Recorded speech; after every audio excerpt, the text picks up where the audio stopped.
Greetings YouTube, Fuzzfinger here, welcome back to another Final Fantasy IX video, and in today's episode I'm going to be showing you a neat little trick that'll help you get the Found in the Shuffle trophy. It's a bronze trophy, but it is needed for the platinum if you want to get that for this game, and it's a really annoying one to get, so hopefully this video will help you. If it does, don't forget to leave a like, and please be subscribed for more in the future. Let's get on with today's show.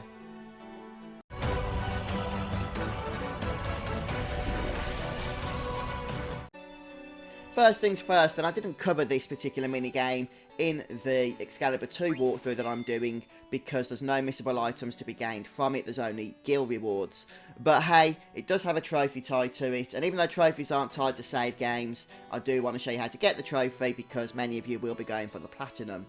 Now it is a really annoying and frustrating experience trying to do this, but this trick should make it easier. I should point out that this game is only available towards the start of Disc 3 when you first take control of Zidane after going through it with VV for a little while. So you need to do it before you leave Alexandria, so fire up a save game that you have around that place and make your way over to the weapon shop where you'll find the Nero brothers in waiting, and the rules are quite simple actually. Once you agree to start the minigame, the three Nero brothers will line up in a row and one of them will speak asking you to find that particular brother. Then the shuffle will commence, standard 3-card Monty style shuffle, and then you have to pick the correct brother at the end. If you do so, you're able to progress in the minigame and go for higher rewards, higher guild rewards. And you need to successfully choose the correct brother 9 consecutive times. Once you've done that, you finish the minigame, and if you haven't got it already, the trophy will be yours. The problem you are going to face is that as the game progresses, the shuffling becomes so fast, it's going to be virtually impossible to detect the correct brother with the naked eye. And since you have to get these correct 9 consecutive times, you're not allowed to make a single mistake. So, the answer, the solution, is to try and slow these guys down so we can actually watch what they're doing more succinctly and then make sure we get the right answer. Now, there's a couple of ways of doing that. There's the obvious way, which a lot of people have used, but I don't really have much luck with, and that's just by pausing the game constantly in order to try and slow them down that way. It's still very, very tricky, in my opinion, to actually keep an eye on the correct brother by doing it like that. So here's the trick I'm going to show you, which does require a little bit of cheating, but it will get you the trophy. What we're going to do is record our PS4 gameplay footage each time these guys are doing their shuffle. We're then going to not use the controller for a moment and watch back our PS4 gameplay for footage that we've just recorded in slow motion so that we can actually detect the shuffles as they take place. And then we're going to close the video we've just watched, go back to the game and choose the right answer. Then we're going to record again for the next game, the next shuffle game, and so on and so forth. So even though they get quite fast, by putting things in slow motion, we'll be able to detect the correct brother. So all of the software I'm going to share with you is completely free. You've probably already got some of it anyway. In order to record, a few ways you can do this. You can use a webcam or a camera, phone camera, camcorder, whatever, and literally just record your PS4's monitor or TV while you do this, and then play it back, move the file across your computer and then play it back in the other program I'm going to recommend you use, which is the VLC Media Player, free media player, very, very good program, and it's going to be great for our purposes since it has a slow motion option. But as for the recording, the better way to do this in my opinion is by using PS4 Remote Play. Now, if you have what I have, which is the Elgato hardware, or some other form of capture hardware, then you can capture direct to your computer and record that way. That's the way I did it, but many of you aren't going to be doing that, I understand. So PS4 Remote Play is probably going to be the best option, and this is how we're going to do it.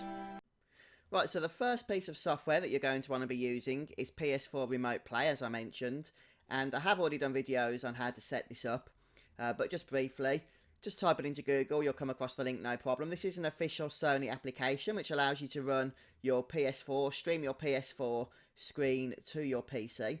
So you'll want to download either on Windows, PC or Mac, depending on whatever your poison is, and download that program and install it. The setup's quite simple, and then we can go ahead and open it. But before we do, there's one other program I want us to get. Right, so with both programs installed, we can go ahead and open up PS4 Remote Play here. You might just have to set it up briefly if you haven't already. So press the options button on the controller to start. So the options button is basically the start button, and that will basically stream it then across your network what you're playing. And you can get a tiny little bit of lag, but it's not really that important for what we're doing today. So you're going to want to go ahead and begin the minigame and start recording. And once you've gone through the first shuffle, before you select an answer, unless you was able to see it manually with your eyes, of course, then you can go ahead and just go on to the next one. But if you didn't quite see the shuffle, then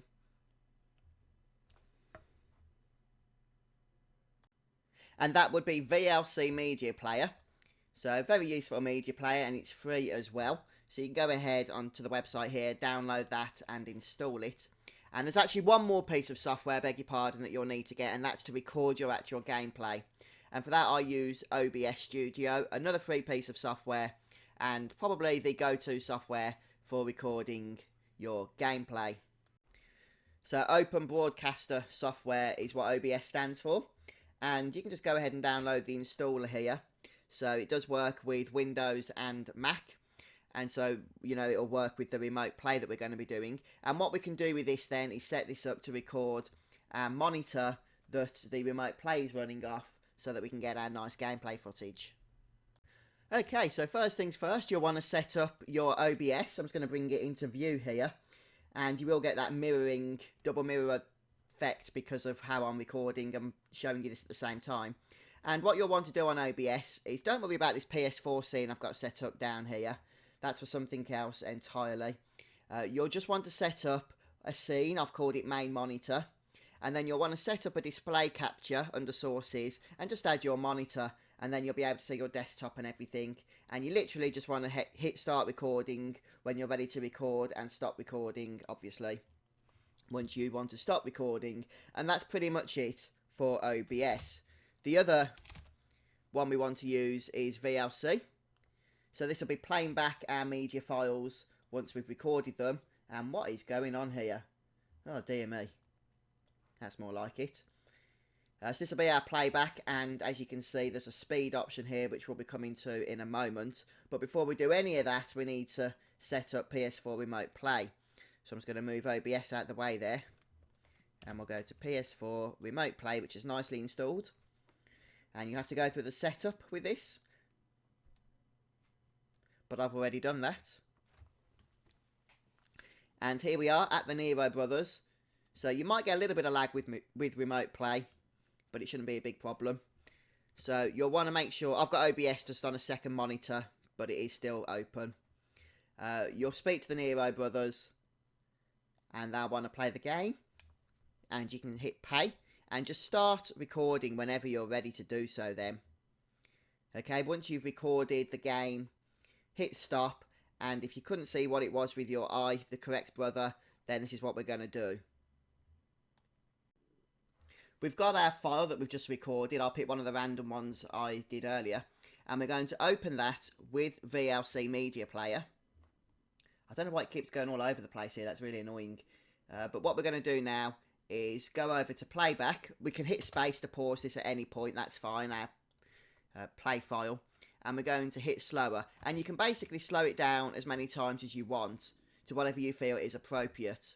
So I've hit it twice here. So Nero is in the centre, and we can follow him a little bit easier now. Left, right, middle, left, middle, right, middle, etc, etc. I'm not going to go through it all again. The point is, you can follow it a lot easier. You can slow it down as much as you want to. Oh, I missed it then. You can pause it with space if you want to, you know, just fiddle about with a few things. And then you can go ahead and check the right answer by closing down your video file and opening PS4 Remote Play back up, and then telling them which one was the right brother. Hopefully then that wasn't as confusing as perhaps it might have been. I know you've got to install 3 pieces of software, but they're quite common pieces of software. You've probably already got VLC Media Player on your computer, and PS4 Remote Play you might have installed anyway had you used that in the past. And OBS is probably, as I say, the go-to software for anyone that's recorded for YouTube, done streaming, anything of that nature. So you might already have some of this software installed. Once you have, it's just a case of switching between them in order to find the right answer and then give the right answer in the game. And do that 9 times and the Found in the Shuffle trophy will be yours. So I hope this video has helped you. If it has, please don't forget to support me by leaving a like and post a comment as well if you've got any tips you want to share with the rest of us about this particular trophy. It took me about 25 minutes to get this in total. Would have taken a lot longer had I tried and relied on my eyes. They're not as quick as they used to be, I'll tell you that. And at 2%, this is an ultra rare trophy. Only 2% of the player base have collected it, despite it being a bronze trophy. But ultimately, it is needed for the platinum. So thanks for stopping by today, folks. And I'll see you soon for more Final Fantasy IX. Goodbye.